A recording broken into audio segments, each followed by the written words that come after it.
Nggak tahu tingkat kebingungannya sama. Kalau guru itu bingung cara memahamkan. Kalau murid bingung cara. Jadi ini pertemuan dua kelompok bingung. Yang satu bingung cara memahamkan, yang satu bingung cara. Kalau orang ekstremis bingung cara merusak suasana. Itu nggak benar itu. Ada loh. Rasulullah itu nabi. Itu paling pusing yang ngadepi orang-orang yang ekstrim. Karena apa? Cara berpikir itu lompatannya itu nggak tertib. Jadi Nabi itu cara berpikir itu kecerdasan nubuah. Sementara orang ekstrim cara berpikir itu kecerdasan nafsu. Bukan kecerdasan manusia. Kalau manusia masih baik, nafsu. Misalnya begini, kalau dalam tradisi nubuah itu. Saya dengan Pak Anu berteman lama, mulai tahun 2000 berapa. Itu kalau Pak Anu bertamu ke saya, harusnya tidak usah tak kasih makan. Karena sudah dekat. Tapi kalau kenalan baru itu dikasih makan, disangoni. Jadi Nabi itu perilakunya agak unik. Akhirnya ada orang yang cara berpikir itu dangkal. Ya Rasulullah ini tidak fair. Yang iman lama tidak diservis, yang iman baru diservis. Cara berpikir Nabi begini, orang Ansor itu kan sering memberi Nabi. Perjuangannya Nabi ditopang orang apa? Ansor.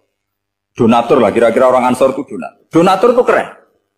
Karena donatur itu artinya al-yadul ulya khairum minal yadis. Sehingga ketika Nabi sudah menguasai negara, menguasai Mekah, Madinah, sudah futuhan. Itu orang Ansor tetap tidak diservis. Yang diservis Nabi itu orang-orang baru masuk Islam, disebut wal mu'allafati qulubu atau Islam mu'allaf. Ada 1-2 orang yang protes, tentu yang enggak pinter. Bukan protes pasti tidak pinter. Wong iskal-iskalnya sendiri, kotaknya enggak sampai-sampainya sendiri, orang lain disuruh jawab. Makanya di sini tidak ada tanya jawab, nanti iskal-iskal kamu sendiri, bingung-bingung kamu sendiri, saya disuruh jawab. Berarti Gus Pak enggak mau ditanya, ya memang enggak mau karena nanti jawab sendiri aja, nanti pinter sendiri, kapan-kapan pinter sendiri. Akhirnya tanya begini, cara tanya gini. Ya Rasulullah, ini enggak fair. Orang sudah Islam lama setelah negara terbuka milik Anda, setelah kita menang, setelah kita menguasai negara, enggak kamu servis. Sementara yang baru Islam kamu. Nabi itu bertanya senyum-senyum, rileks saja. Lama-lama tambah ekstrim pertanyaan. Kata Umar, ya Rasulullah saya beri izin untuk membunuh orang ini. Umar itu pikirannya karena mangkel lo Nabi. Nabi jangan. Kalau kamu bunuh, nanti apa kata orang banyak? Inna Muhammad dan yaqtulu ashabah. Dikira Muhammad membunuh sahabatnya sendiri. Nabi masih mendengar. Komplainnya masih dengar. Lama-lama Nabi memberi penjelasan. Kamu ini orang Ansor. Kamu biasa memberi saya, memberi dana perjuangan. Memberi itu hebat. Saya tidak ingin menurunkan grade Anda. Grade sebagai pemberi, berarti kelasnya elit. Sekarang menjadi penerima. Itu tidak bagus. Itu betapa Rasul ini namanya kecerdasan nubuah. Kalau orang biasa memberi, biar memberi saja. Supaya dia tetap heroik, tetap patriotik, tetap keren. Karena mentalnya Jangan sampai dari mental memberi, kemudian mentalnya peminta. Jadi kalau Pak On jadi tim suksesnya Pak Jokowi, dia tidak minta-minta. Kalau dulu kampanye, ya kampanye saja. Biar memberi, terus nggak pernah minta. Meskipun akhirnya ya gelong. Tapi Nabi dulu didik gitu. Jadi orang Ansor itu nggak pernah diservis. Padahal jasanya kayak gitu. Supaya kelasnya tetap kelas elit. Yaitu pemberi, penanggung jawab. Nabi gak ingin orang Ansor turun grade menjadi penerima. Orang-orang yang cerdas nubuah menerima konsep Nabi seperti itu. Tanya sama Pak On, saya dadani terjemahan UI itu puluhan tahun sama Pak Zul. Itu beliau ke kontrakan saya ke rumah beliau. Tidak pernah berharap apa. Saya sangat tertutup. Bukan apa-apa ya, kalau ingin memberi saja. Kontribusi saya pada Al-Quran. Saya tidak kepikiran mendapat. Supaya heroik. Tapi orang-orang yang cerdas amatir tadi, ini gak fair. Wong yang memberi lama kok dapat servis sedih. Nah, sekarang itu problem zaman akhir sudah mulai seperti itu. Nah, orang ini namanya Dzul Khuwaisirah. Ini yang nanti punya anak turun Khawarij. Khawarij itu orang yang ibadahnya hebat, tapi cara berpikir tentang nubuah salah. Kalau orang lagi Khawarij itu orang yang ibadahnya hebat, tapi cara berpikir nubuah salah. Nubuah itu unik. Nubuah itu cara berpikir tadi. Apa ya? Melihat sesuatu yang benar biar benar terus itu. Yaitu tadi, mental memberi itu ya biar memberi terus, tidak usah di-share. Maka ketika Abu Bakar jadi khalifatul Rasulullah, itu ada sistem kepegawaian. Itu gajinya Umar yang sudah Islam lama, gajinya Abu Bakar yang sudah Islam lama. Itu sama Abu Sufyan sama, padahal Islamnya Abu Sufyan baru setelah Fathu Mekah, kira-kira baru setahun. Terus diprotes sama orang-orang, ini Islam lama kok gajinya sama Islam yang baru setahun kok sama. Kata Abu Bakar, fadhailuhum indallah. Mereka punya kelebihan Islam lama itu indallah. Nanti balasannya biar surga. Kalau di dunia sesuai profesinya. Artinya profesi kalau penjaga kantor ya berapa, kalau dosen berapa, pokoknya ya sudah. Dan itu diterima oleh sahabat, semuanya nerima konsep itu. Era Umar agak dibalik. Abu Sufyan kira-kira gajinya 1 juta, yang lainnya yang menangi Nabi mulai awal gajinya 10 juta. Ditanya, ya Umar, kenapa ini jadi rubah seperti kebijakan Abu Bakar, tidak seperti Abu Bakar? Jawabnya Umar lucu. Fawwah la usawwi baina man qatala Rasulullah wa baina man qatala ma'a Rasulillah.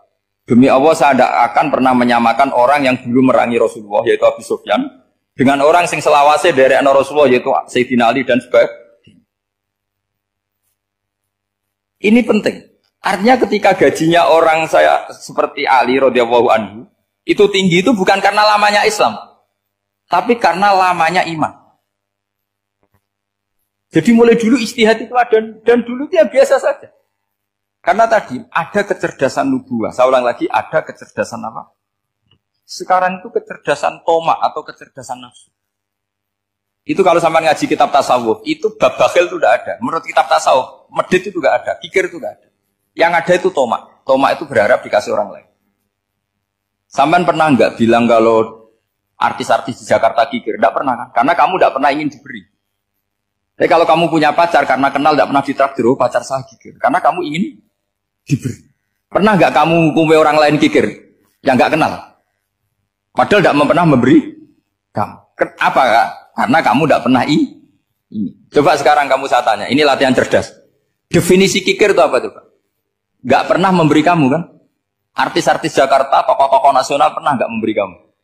Enggak kan? Tapi enggak pernah kamu vonis kikir. Karena kamu enggak pernah tomak. Tapi pacar kamu, kok amin ditraktir terus? Atau istri kamu, atau mertua kamu, kok tidak ngasih warisan, kamu bilang kikir enggak? Sebabnya kikir betul apa karena kamu tomak, berharap?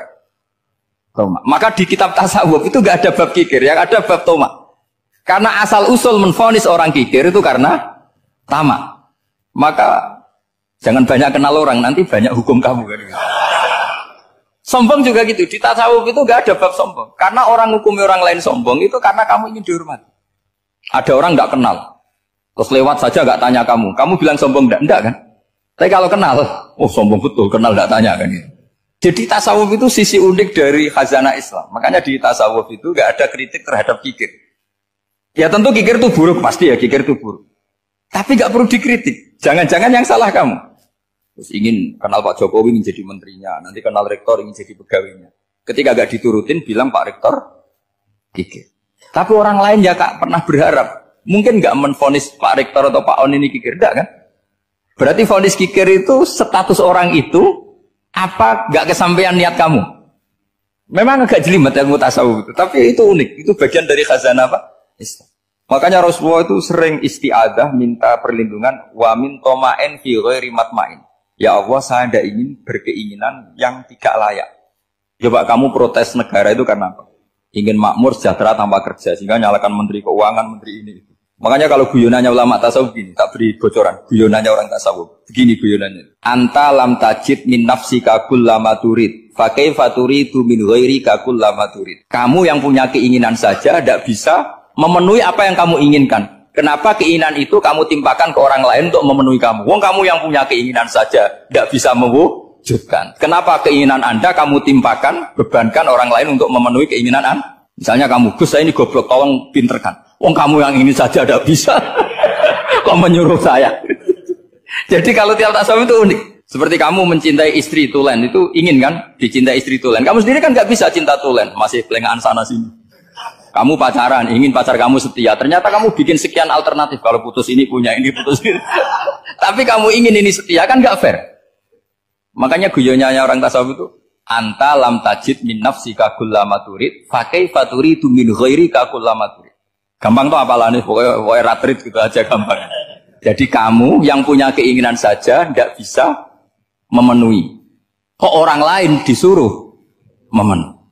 Sehingga orang tasawuf itu malu betul. Misalnya saya kok ingin Pak On takdim sama saya itu kurang pegawaian. Kalau saya ingin ditakdimi saya menakdimi diri saya sendiri. Makanya berbahagialah orang yang ngilu terus saya ganteng sendiri ya Allah. Saya kaya sendiri. Menunggu orang lain bilang kamu kaya itu rekod. Menunggu orang lain bilang kamu hebat itu, ya sudah bilang aja ya Allah saya hebat, ya Allah saya ganteng, ya Allah saya cantik. Daripada menunggu orang lain bilang apa? Cantik. Jadi ilmu tasawuf itu unik.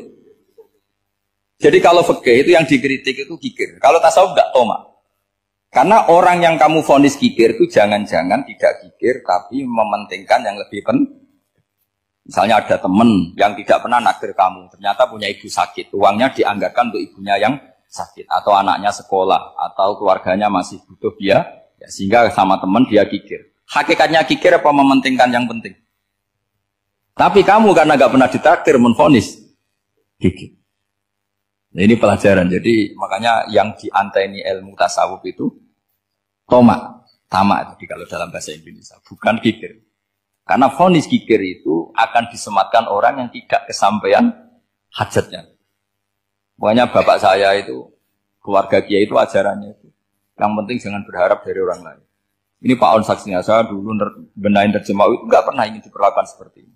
Yang ngaji aja. Karena pikirannya keluarga kiai itu sederhana. Kalau ngamal ya ngamal saja. Ngamal itu heroik. Makanya buyut-buyut kita semua ini kan pahlawan semua. Membela negara Indonesia jadi merdeka. Ya nggak pernah kebayang jadi presiden, menteri. Tapi sekarang nggak, ngamal sedikit saja harus jadi menteri. Jadi ini bahaya kalau dalam kelangsungan bernegara karena orang biasa transaksional. Awal negara ini dibangun berdasar heroik, bukan berdasar apa? Transaksional. Tapi sekarang orang akan membiasakan itu. Apa-apa itu transaksional. Ini tidak bagus untuk kelangsungan bernegara. Apalagi kelangsungan beragama. Sehingga seperti saya ini masih punya desa-desa binaan di Sragen, di pedalaman Papua sekalipun. Saya punya santri banyak di Papua. Itu kalau cerita itu unik-unik. Itu mau Jumatan, itu enggak ada orang 40. Sudah datang setengah 12. Itu datangnya 3 jam. Di situ mau ketemu santri 3. Akhirnya mereka tanya gini, Pak. Pertanyaannya itu, Gus, boleh enggak Jumatan orang 3? Secara fikih Syafi'i kan harus orang 4. Kemudian mereka tak bilang, buat sholat duhur saja. Mereka enggak mau. Wong Jumat-Jumat kok duhur. Harinya kan Jumat, masa sholatnya? Sehingga kita-kita yang jadi kiai akhirnya nyari fikul madzhabil arba, nyari fikih madzhab 4. Ternyata Imam Malik membolehkan orang 6. Ada yang bilang 12. Yang penting keceluk jampun itu kelompok. Kalau 3 kan belum keceluk apa? Belum disebut apa? Ini penting saya utarakan supaya kita berjuang itu bukan karena selfish seperti ini. Tapi yang namanya dakwah itu menjadikan orang tidak tahu menjadi tahu. Termasuk kepada desa-desa tertinggi. Sama. Yang namanya menteri itu pembantu presiden untuk memenuhi kebutuhan rakyat banyak. Sekarang misalnya menteri pertaniannya itu hebat, cerdas. Tapi petani nggak mau nandur padi, mau apa itu? Coba yang membantu ketahanan pangan itu para petani mau nanam padi apa karena menteri pertanian? Karena petani mau nanam. Ya sudah GR saja, kita pembantu presiden semua. Karena ikut menyumbangkan ketahanan pangan. Tapi kamu kan nggak digaji, kita keren, ngamal tanpa harap gaji. Ini penting. Supaya Anda itu nggak hati kecil gitu. Ikut menyumbang negara tanpa ingin dapat gaji. Keren enggak? Nah itu nubuah. Apa? Nubuah. Orang Ansor itu seperti itu. Sehingga ketika Rasulullah wafat dan ada kompetisi kepemimpinan, itu orang Ansor gak ikut. Sudah kita makmum saja, silahkan dibagi di saking baiknya orang Ansor. Nah, makanya saya ulang lagi ya. Kecerdasan nubuah ini yang gak difahami orang Khawarij. Orang Khawarij cara berpikir yang kerja banyak harus dapat. Sementara kecerdasan nubuah enggak. Yang biasa memberi, terus memberi saja. Biar derajatnya tetap al-yadul ulya. Bismillahirrahmanirrahim. Ini saya baca supaya dapat berkahnya ulama-ulama dulu. Karena ini dikarang oleh ulama yang dipakai rujukan seluruh dunia. Begini. Qala Ibnu Taimiyah, ma'rifatu sababin nuzuli yu'inu ala fahmil ayat.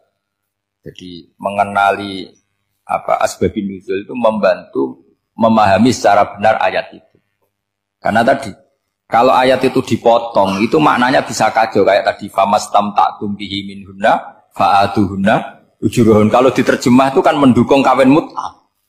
Kalau terjemahnya saja, perempuan siapa saja yang pernah kamu nikmati, yang penting kamu bayar. Itu kan aliran sesat dan menyesatkan.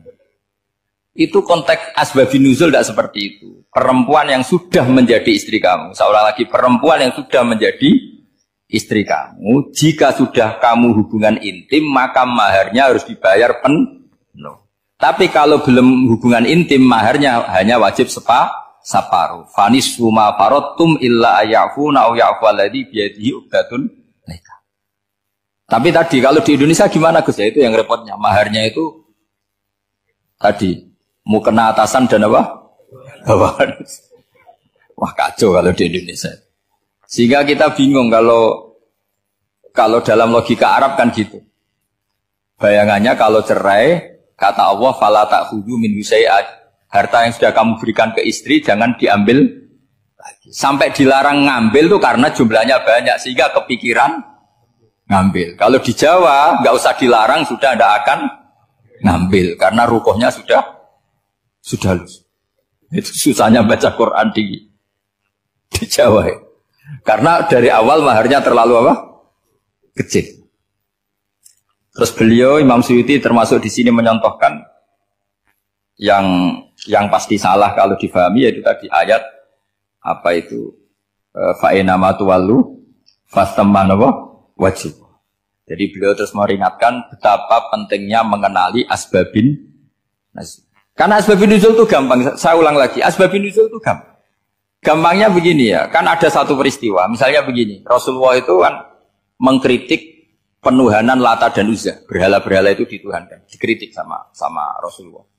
Kemudian mereka begini, karena mereka biasa personifikasi Tuhan. Muhammad, kalau Tuhan itu tidak Lata Uzza dan itu terbuat dari batu, lalu Tuhan Anda itu dari apa?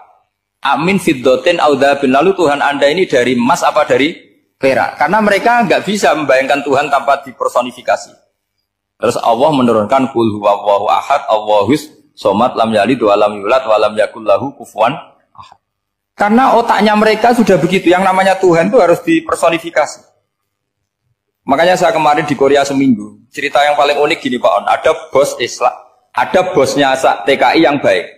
Mereka mengizinkan pekerjanya sholat. Bareng sholat tuh diingeti ke atas ke bawah, kok gak ada arcanya. Sehingga setelah sholat dibilang, apa saya berikan berhala sekalipun? Karena gak kebayang ada orang sholat kok tanpa berhala, tanpa Tuhan. Yang kamu sembah itu mana? Kok gak ada? Apa tak belikan? Jadi unik. Nah teman saya yang satu unik lagi, dia termasuk pegawai Garuda yang derekno saya ke Korea itu orang pegawai Garuda. Dia karena orang kaya biasa ke Eropa kemana-mana itu. Singkat cerita dia sholat di mall karena nganggep Korea itu sudah negara maju kayak Eropa. Setelah sholat di mall pas asar itu, security-nya nelpon polisi. Pak polisi di sini ada ritual teroris. Jadi kalau menamakan sholat itu ritual. Jadi artinya apa? Ritual-ritual yang kita lakukan itu macam-macam cara pandang. Orang ateis itu kan Cina kan Korea itu kan ya Cina lah, Korea, Jepang, RRC itu kan sipit. Itu ya yang namanya ibadah sembahyang harus ada patungnya atau ada arcanya atau ada benda-benda. Orang Islam kan nggak ada sama. Makanya mereka itu kok bisa? Problemnya kita, saya ulang lagi, ini problemnya. Problemnya kalau ada itu ya repot.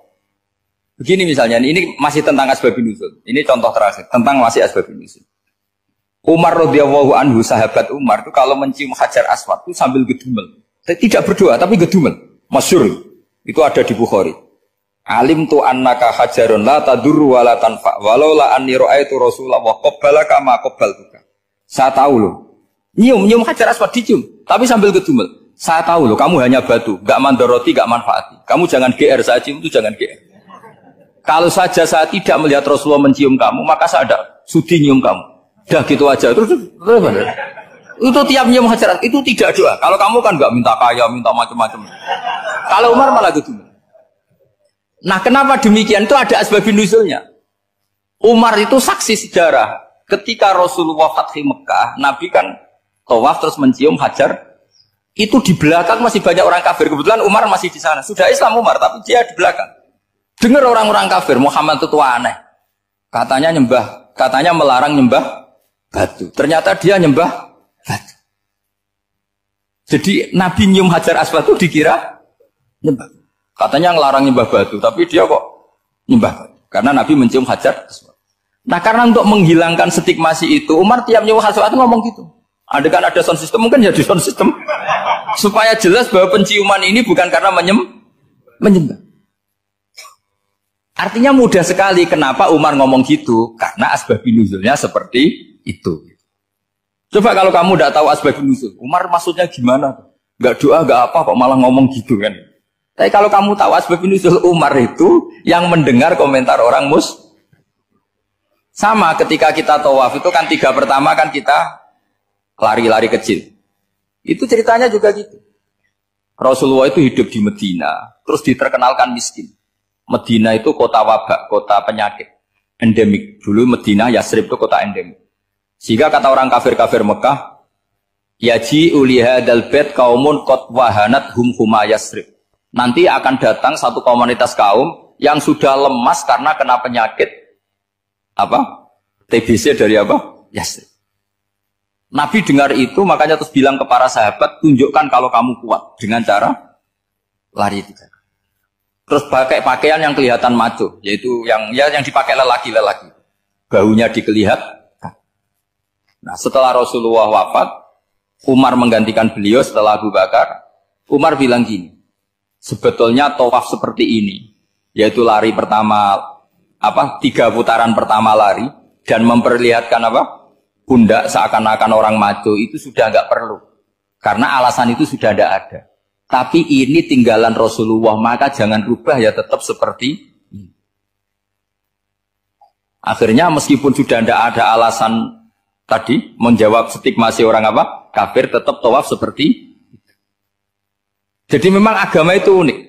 Kadang kita harus tahu alasannya, tapi alasan itu kalau menjadi mahatul hukmi, pijakan hukum sah. Misalnya kamu terus bilang gini, ya berarti tawaf sekarang bebas, gak perlu seperti itu. Kan alasan itu sudah tidak ada. Nah di sini pentingnya riwayat. Riwayat itu begini, logikanya sudah nggak ada, tapi kaifiah itu, cara itu masih kita terus. Dan itu memang, saya ulang lagi, harus tahu asbabun nuzul.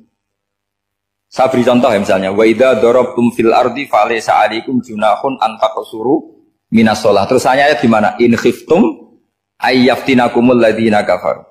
Jika kamu pergi dalam keadaan takut ditangkap orang kafir atau takut diculik orang kafir, maka kamu boleh mengqasar salat. Itu jelas ada ayat in khiftum ayyaftinakumul ladzina kafaru. Jika kamu takut diculik orang kafir.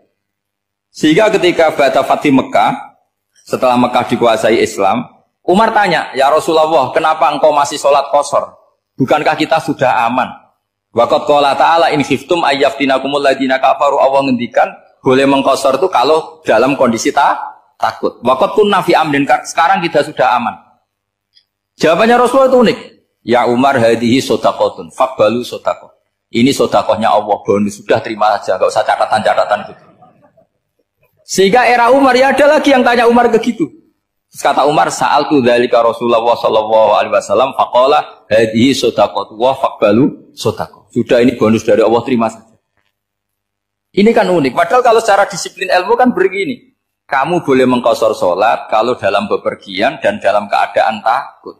Logika hukumnya kalau tidak takut, tidak usah. Sama seperti begini. Kamu kalau pergi jauh seperti saya Pak On, itu ngosor sholat apa enggak ngosor kan? Alasannya kalau kosor itu, kalau pergi itu masyakot, repot. Sekarang pergi kita pakai Alphard, pakai Innova. Bawa uang, disupirin, itu masyakot enggak? Enggak kan? Tetap boleh jamaah enggak?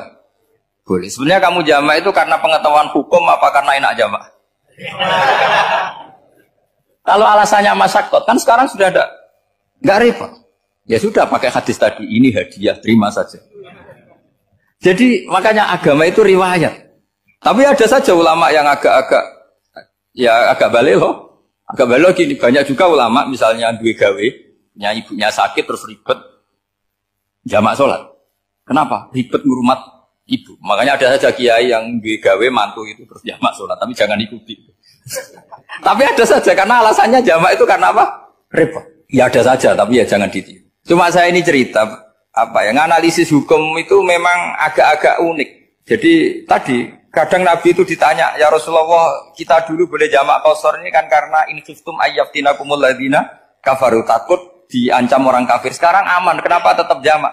Jawabannya Nabi, ini hadiah, terima saja. Ya ada sahabat yang bantah, kenapa Nabi? Allah itu zat yang baik. Kalau sudah ngaji bonus nggak pernah ditarik lagi. Makanya Nabi kalau berdoa itu unik. Ya. Siapa yang disiksa di dunia karena dosanya, fawahu akramu min ayyus sanniya uqubatahu fil akhirah. Kalau ada orang salah kok di dunia sudah dikasih sanksi, Allah itu lebih mulia untuk mengulang nanti di akhirat. Akram itu Allah terlalu mulia, maksudnya orang kepikiran, wis males ya selesai, tidak akan di. Kalau sampean kan enggak, masih ingin lagi, ingin lagi. Jadi itu cara berpikir apa? Nubuah. Jadi berpikir nubuah itu beda. Ada orang pas sujud diinjek sama orang fasik, diinjek, kemudian si yang sujud tadi, wallah la yaghfiru wa laka, demi Allah tidak akan ngampuni kamu. Itu langsung Allah memberi wahyu sama Nabi di zaman itu. Bilangin yang sejak sujud itu, dia harus minta maaf sama saya, kata Allah. Mangdalladzi yata'alla ala fulan. Dia bersumpah bahwa Allah tidak akan memaafkan orang, itu harus diralat. Nabinya iskal, kenapa ya Allah? Yang Tuhan itu saya ini punya sifat dua, bisa menyiksa dan bisa memaafkan. Kenapa dia milih sifat saya satu tidak memaafkan? Akhirnya apa? Orang yang nginjek tadi sama Allah dikasih tobat dan jadi orang soleh. Jadi itu makanya kamu nggak boleh jadi orang ekstrim nyifati Allahnya satu. Nggak boleh, Allah tetap bisa yaghfiru liman yasha wa yu'adzibu man yasha.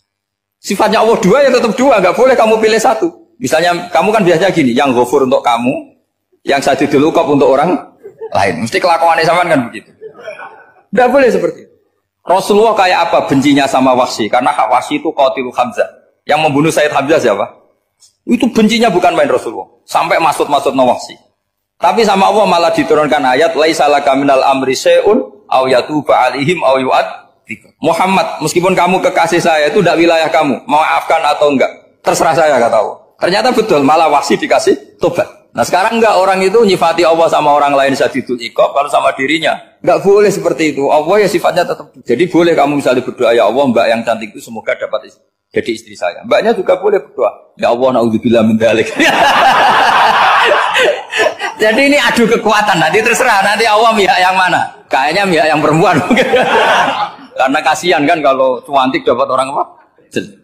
Saya tuh andaikan boleh fatwa fikih, yang saya haramkan tuh orang jelek dapat orang jelek. Karena kasihan anak-anaknya, tahu-tahu jelek banget. Jadi itu kan kasihan itu. Jadi dalam Islam itu seperti itu. Jadi apapun benci kita sama musuh kita, Allah bisa saja memperlakukan musuh kita secara baik. Karena Allah itu yaghfir. Tetapi kita harus sifati Allah yaghfiru liman yasha wa yu'adzibu. Jangan karena kita benci seseorang seakan-akan Allah sama dia pasti menyek. Itu yang dicontohkan Allah kepada Rasulnya, itu beliau tidak cocok sama Wahsy, malah Wahsy dikasih petunjuk. Makanya terus ada ayat apa? Laisa laka minal amri syai'un aw yatuba alaihim aw yu'adzib. Muhammad, tidak wilayah kamu, saya menentukan mengadab atau mengam. Makanya rata-rata kiai ulama itu halim. Orang halim itu rileks. Layinal janib, tidak gampang menvonis orang lain. Biar Allah tetap dengan sifatnya yaf'alu ma yasha, bahwa Allah bisa melakukan apa saja. Soal kamu benci sama seorang, benci saja atas nama kamu. Jangan nyatut-nyatut Allah. Misalnya kamu cinta seseorang, wah ini yang calon presiden ini harus jadi presiden. Ternyata Allah menghendaki jadi menteri, mau apa? Ya Allah ya faluma ya sak, mau apa coba? Yang kiai atau Pak On, BPAI, pantasnya kan menteri agama itu Pak On. Tapi kalau Pak yang takdir gitu mau apa? Ya sudah, Allah ya falu. Santai. Itu rileksnya ahlul ilmi, ya sudah santai saja. Ini negaranya Allah, ini kerajaan Allah, ini buminya Allah, ya Allah biarin ya falu. Mas, jadi Tuhan Allah kamu yang repot. Jadi Tuhan itu Allah kamu yang repot. Ya Allah biar tetap ya falu. Mayasa Allah boleh ya firli mayasa, udah tibu mayasa. Assalamualaikum warahmatullahi wabarakatuh.